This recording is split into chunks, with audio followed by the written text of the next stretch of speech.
Wala ng buhay at palutang-lutang kasama ng mga basura sa creek nang matagpuan ang 20 anyos na lalaki sa barangay 176B North, Caloocan.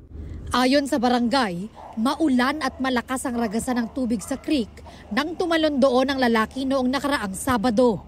Nagkaroon po ng buyuan na tumalon, samantalang yung mga taga-lugar doon, kabisado po nila na may kakapitan. Ito naman po si biktima, hindi po niya alam yung lugar. Kaya po nung tumalon siya, hindi na po niya na yung sarili niya.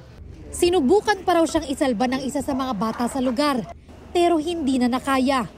Ayon sa kaanak ng biktima, ang paalam lang daw niya noon, bibisita sa bahay ng girlfriend niya. Nag-chat po yung girlfriend niya na tumalon daw po yung kapatid namin. Nakiligo daw po siya sa mga kabataan na tiga doon sa area na yun.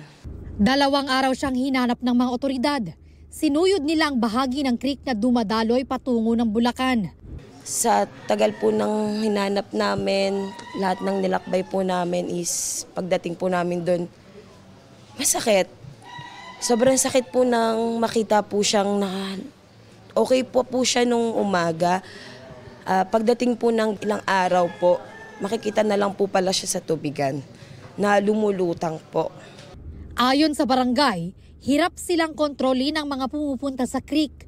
Patuloy daw ang pagpapaalala nila na iwasan ang pagtalon doon. Bukas po kasi siya sa magkabilaang barangay. Kaya nahihirapan din po kami na mag-control sa mga tao at mga kabataan. Ito ang unang balita. Bea Pinlac para sa GMA Integrated News. Igan, mauna ka sa mga balita, mag-subscribe na sa GMA Integrated News sa YouTube para sa iba't ibang ulat sa ating bansa.